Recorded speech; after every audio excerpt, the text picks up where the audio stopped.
لعشاق القصص الحقيقية باللهجة المصرية، انتوا في المكان الصح. أنا ضحى عفيفي ويلا نبدأ. بسم الله الرحمن الرحيم.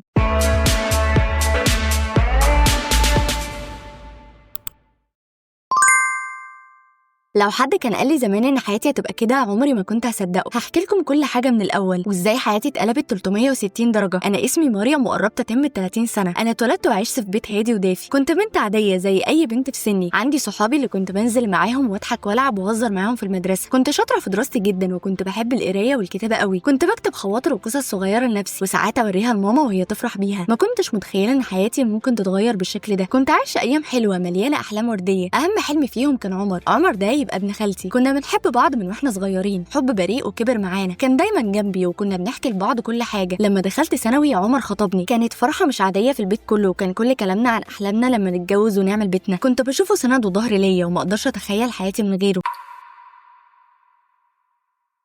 اول ما دخلت اولى جامعه بدات احس بحاجات غريبه. في الاول كانت حاجات بسيطه. كنت بحس بارهاق طول الوقت كاني جريت في ماراثون حتى لو كنت لسه صاحيه من النوم. كنت بقول لنفسي عادي دي عشان المذاكره والجامعه، شويه تعب وهرتاح. وبعدين بدات تظهر اعراض تانية. ساعات كنت بلاقي جسمي سخن من غير سبب واضح. مع الوقت الموضوع بدا يشتد. صوابع ايدي ورجلي كانت بتوجعني وبتورم لدرجه ان كل خطوه كنت بمشيها كانت بتوجعني في ركبي ومفاصلي كاني ست عجوزه. كنت ببص في المرايه والاقي وشي بدا يظهر عليه احمرار غريب على شكل فراشه على خدي ومناخيري. كان شكلي بيتغير بطريقه غريبه. الاعراض دي ما كانتش بتسيبني بل كانت بتزيد. شعري كان بيقع كتل كبيره في كل مره سرحوا فيها، ولو طلعت في الشمس شويه وشي كان بيولع وجلدي كان بيتحسس قوي كانه بيتحرق. وجوه بقي كانت بتطلع لي قرح مؤلمه جدا بتخليني مش بقدر اكل او اشرب براحتي. ما قدرتش اكبر دماغي اكتر من كده. الالم بقى بيزيد يوم عن يوم وانا بدات اقلق. قررت اروح للدكتور وقلت يمكن يكون دور برد شديد او حاجه بسيطه، بس الدكتور طلب تحاليل كتير. بعد كام يوم جه ميعاد النتيجه والدكتور قال لي ان عندي مرض نادر اسمه الذئبه الحمراء. ده مرض مناعي مزمن، يعني الجهاز المناعي بيهاجم انسجه الجسم السليمه بالغلط. ملوش علاج جذري بس في علاجات بتساعد على التحكم في الاعراض والتعايش معاه. الكلمه نزلت عليا زي الصاعقه. مرض نادر وملوش علاج. كل احلامي اتكسرت في لحظه. حياتي كلها اتقلبت 360 درجه.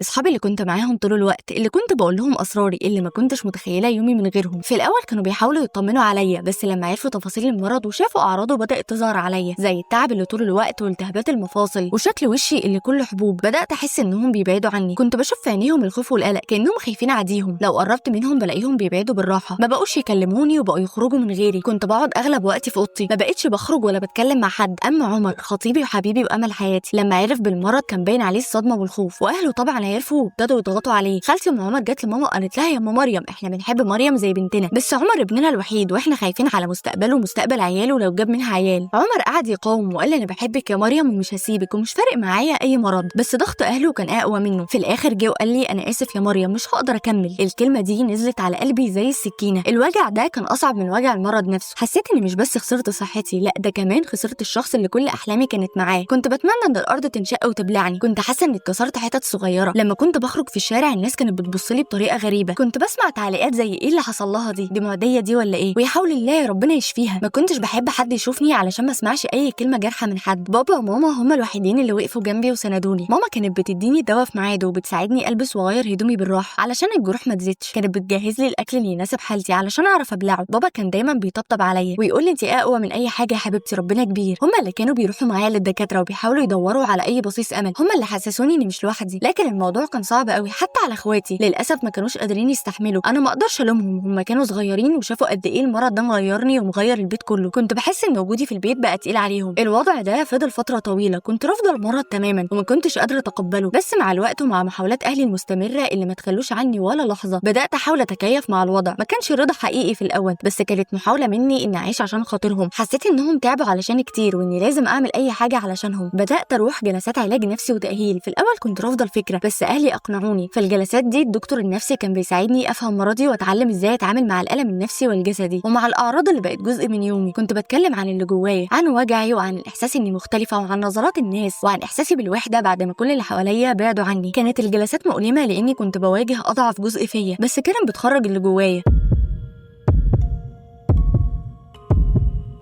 في مركز التأهيل كنت بشوف ناس كتير عندهم أمراض مزمنة مختلفة، شفت منهم اللي عنده مشاكل في المشي واللي عنده إعاقة واللي بيتعالج من أمراض جلدية نادرة. كان في ناس عندها نفس مرضي الذئبة الحمراء وناس عندها أمراض مناعية تانية. هناك كونت صداقات جديدة، صداقات حقيقية، كانوا بيفهموني من غير ما أتكلم. كنا بنتكلم عن تجاربنا وعن نظرة الناس لينا وعن التحديات اللي بتواجهنا كل يوم. كنا بنشجع بعض ونقول لنفسنا إحنا مش لوحدنا. بدأت أحس إني أحسن من غيري بكتير وإن في ناس بتعاني أكتر مني بمراحل، وده كان بيخليني أحس بالامتنان شوية. رجعت لحياتي وقررت أكمل دراستي في الجامعة، كلية آداب قسم علم نفس. كنت بروح وبحضر المحاضرات بالعافية في الأول، ما كنتش بركز قوي في المحاضرات، بس مع الوقت وبدعم أهلي وأصحابي الجداد في مركز التأهيل بدأت أتحسن. كنت بحاول أضحك وأتصرف عادي قدام صحابي في الجامعة، بس من جوايا كنت بحس إني مختلفة عنهم وإني مش قادرة أتأقلم معاهم. لكن الحاجة الوحيدة اللي كانت بتخرجني من كل ده هي الكتابة. في الفترة اللي كنت فيها يائسة ومكتئبة بطلت أكتب خالص، ما كنتش عارفة أكتب إيه بصراحة. لما بدأت أروح الدورات التأهيلية وأتقبل مرضي بدأت أرجع لحياتي الطبيعية بالتدريج. رجعت أمسك كشكول الكتابة بتاعي اللي كان مركون وبدأت أكتب فيه تاني. كنت بكتب عن كل اللي مريت بيه في المرحلة دي. حسيت إن الكتابة دي بتخرج اللي جوايا وإنها بقت علاج النفسي الحقيقي. الكتابة بتاعتي بدأت تتحسن. أصحابي في مركز التأهيل شجعوني إن أشارك في مسابقات للكتابة. اترددت في الأول بس تشجيعهم خلاني قدمت كتاباتي في كذا مسابقة أدبية وربنا كرمني ونجحت فيها وخدت جوائز كمان. ده كان أكبر دافع ليا. قصصي عن المرض والصبر والإيمان لمست قلوب ناس كتيرة قوي. عملت أول كتاب ليا عن تجربتي وربنا وفقني واتباع منه نسخ كتيرة جدا وبقى من الكتب الأكثر مبيعا. بقيت أروح معارض كتب واتكلم في ندوات ومؤتمرات كبيرة عن تجربتي وعن قوة الإيمان في مواجهة الأمراض. صوتي بقى يوصل لناس كتيرة قوي في مصر والوطن العربي، وكتير منهم كانوا بيبعتوا لي يقولوا لي إن قصتي ادتهم أمل وغيرت حياتهم وإنهم حسوا إني بتكلم بلسانهم. ده خلاني أحس إن كل الوجع اللي مريت بيه ما كانش على الفاضي. حياتي دلوقتي بقت أحسن بكتير وأنا دايما بشكر ربنا على كل اللي عدى عليا. المرض ده جزء مني بس ما قدرش يسيطر على حياتي كلها، خلاني أقوى وعلمني إن السعادة مش في غياب الألم بل في الرضا بقضاء الله سبحانه وتعالى وقدره والثقة المطلقة في قدرته. وكل وجع مريت بيه ربنا عوضني عنه ألف خير.